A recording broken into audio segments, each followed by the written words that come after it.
Hi guys, and welcome back to our channel. Today's video is going to be a little different because it is just me. There's no Taryn and there's no Jonathan in this video because, as you can tell by the title, this is a mom tag. I don't remember where I saw this tag, but I know that the creator, and I will link her down below, her name is Emily Norris, and she made this 2019 mom tag.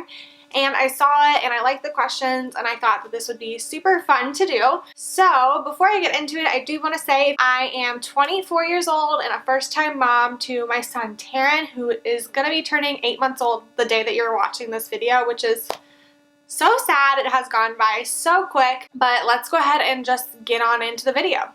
So the first question is, what is your favorite mom hack? I've said this already. My son's 8 months old, so I feel like there's a lot of mom hacks that I will learn as I continue to develop as a mom. But right now, my favorite mom hack, the first one I will say is Bamba's peanut butter puffs. I will put a picture of them right here. But they're just like puffs that dissolve in your baby's mouth as they eat them, but they're so cheap. You can buy them at Trader Joe's and they're 99 cents, and because they're not marketed towards babies, the price is not like astronomical. Also, if you don't have a peanut allergy, they're a great way to continue to give your baby those peanut exposures. And then my second one is our little DIY playpen that we construct for Taryn every morning to keep him in our living room. We basically have a love seat that we just deconstruct to build a barricade so he can't get out. Because we do that, we don't have to spend a ridiculous amount of money on a playpen. We were looking at buybuy BABY and playpens are really expensive, guys, like $200. So definitely see if you can kind of DIY construct one yourself if you find yourself in need of a playpen, which if you have a crawling baby, you probably will need a playpen. The next question is, what is your most embarrassing mom moment?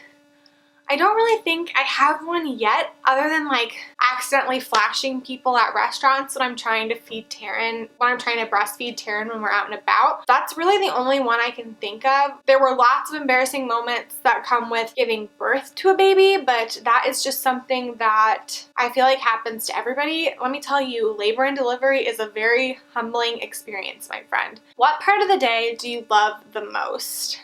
It's so hard. I love so many things about being a mom, but his mood changes day to day. I would say one of my favorite times of the day is when he's so sleepy that he just like falls asleep in my arms. But when he's so sleepy, he's just really cranky. That's not fun. What part of the day do you like the least? And honestly, this one's pretty easy for me. It is cleaning Taryn's high chair. I don't like cleaning his high chair, and I have to do it at least 3 times a day. So we do baby-led weaning, so that means that Taryn feeds himself. He spoon feeds himself purees if we do give him purees or mashes, but he also just eats with his hands, and anything we eat, we feed to him, and it just is so messy, and I have to clean up all the time. Anytime he eats, I have to rinse off a bib, clean up his high chair, clean him up, which takes a while too. Usually change his outfits, sometimes give him a bath. It's just a process. And watching him eat is so much fun, but cleaning up from him afterwards, not as fun. The next question is, what's the worst thing someone said to you while you were pregnant? And I cannot really think of anything. I guess when I was pregnant, I had some blood pressure issues, and honestly, it was nothing. It was more like white coat syndrome of me getting nervous when I went to the doctor's office. But a lot of people would like comment on like preeclampsia or complications that came with high blood pressure for them, and that really scared me. But nobody was like mean to me during pregnancy. Yeah, nobody was mean. Nobody said anything too bad. Baby names we didn't agree on. The first one that pops into my mind is a baby name that Jonathan actually really likes, and it's for a boy, and we will never, ever, ever name a kid this, and that is Roman. I don't like that name. I don't know what it is about Roman, and I'm sorry if your name's Roman or you have a kid named Roman, but it's just not for me. There's a lot of names that I like that Jonathan doesn't like. I really like the name Elijah. I like the name Dahlia, which is kind of weird, but I don't know why. I really like that name. Jonathan does not like that name, so we will definitely never have a daughter named Dahlia. To be honest, we already have baby number 2 pretty much named, even though there is no plans for baby number 2 anytime soon. We've got a boy name and a girl name already picked out. We'll see if years down the line we still use those names. Something we bought but never used. I did a lot of research before registering for things. I watched a ton of YouTube videos and kind of got a good feel for what I thought I would need. But a ton of people said to buy lots of different types of bottles because you never know what kind baby is going to like. So I registered for like 3 or 4 different types of bottles, and we got all these different types of bottles. We use one. And it's not even like that's Taryn's favorite. It's like that's the bottle we tried and that's the bottle that works. So that's what we use. And also he's exclusively breastfed, so we don't even use bottles that often. And if we do, we always use the Comotomo bottles. So do you co-sleep? We did sleep with Taryn next to us in a bassinet for the longest time, and then eventually he got too big for his bassinet, so we put his crib in our room. And then when he was 7 months old, we moved him to his own room. And actually we filmed that day that we like transitioned him and got his bedroom ready, and I will link that down below so you can check that out if you want. But no, we have never, and I don't ever plan on close sleeping with a baby. 3 hospital bag must-haves. So one thing I will say I'm so glad that I brought is warm socks with grips on the bottom of them. My hospital didn't provide them to me. I don't know if it's because I already had my own pair, so they didn't offer them to me, or if that's not something that they provide. But I am very glad I had those because first of all, the hospital floors are disgusting, but also my feet got really cold when I was in labor. Even when I had the epidural, I could tell my feet were cold. So that's why I would say definitely fuzzy socks. What else though?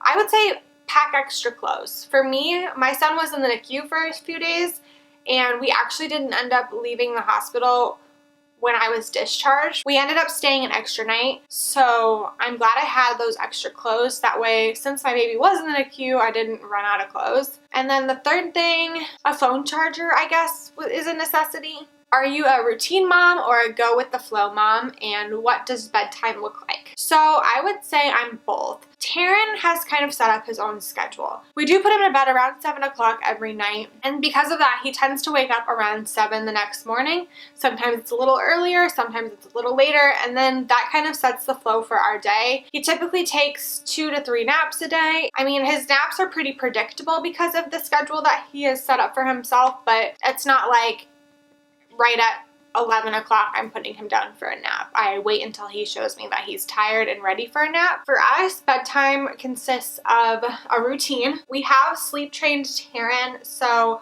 with that you kind of have to have a pretty set bedtime routine. So we feed Taryn dinner, clean him up, we get him lotion, put him in his pajamas, then we read him a book, I rock him and nurse him, and then we put him in bed and turn on his sound machine, and that's his nighttime routine. What type of labor did you have, and what pain relief did you choose? So I had a vaginal delivery. I think that's what it means by what type of labor did you have. I labored for over 24 hours and I had a lot of help. And by that I mean I was given a anxiety medication to kind of take my mind away from the pain and also to keep my blood pressure down, and that was right when I got admitted into the hospital. Then I also had an epidural and some fentanyl. I did have to get on Pitocin because I just wasn't progressing as quickly. So I'm definitely very glad that I had the epidural. It still hurt, but have you ever been mom shamed? Yes. I'm in a lot of mom groups on Facebook, and I think that that can be kind of a toxic environment. But one thing that I was specifically mom shamed for was letting Taryn sleep in a DockATot. The recommendation is that your baby sleeps in an empty crib. I knew my baby,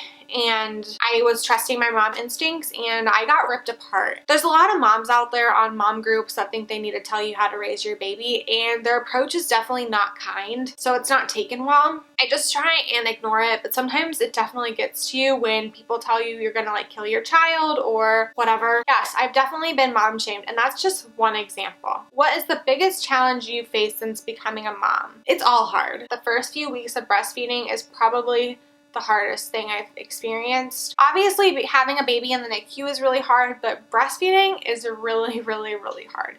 It's painful and it just makes you crazy for about 6 weeks. Once I overcame that, totally fine. And honestly, breastfeeding is not that much of a challenge. Occasionally, we have our issues with it, but for the most part, it's pretty much smooth sailing.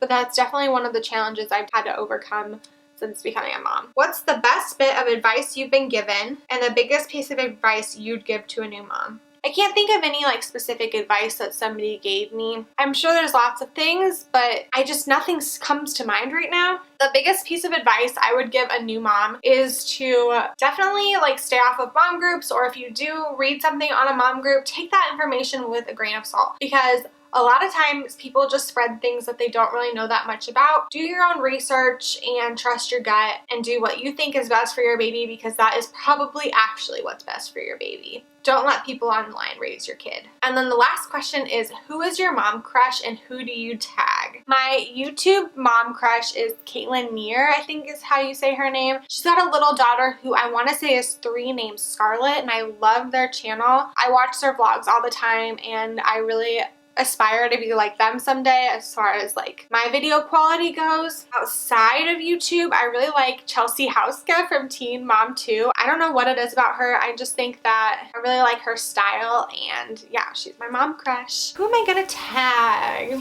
For some reason, I totally spaced on who I wanted to tag, but I'm going to tag a couple of my favorite smaller mom channels on YouTube: Laura Laws, Shay Cardelli Vlogs, and Elise Haynes. If you're a small YouTuber and you saw my video and it made you decide that you wanted to film this mom tag as well, let me know because I want to watch it and get to know you better. Yeah, that's all I have for today's video. I hope you guys enjoyed it and I hope you guys got to learn something new about me. Typically, these sit-down videos aren't what we do often on this channel. We do a lot of vlogs, day in the life, and a lot of my whole family, my son and my husband, and our little French bulldog Lola. So if you'd like to stick around and get to know all of us better, definitely be sure to hit that subscribe button, and we will catch you guys in our next video.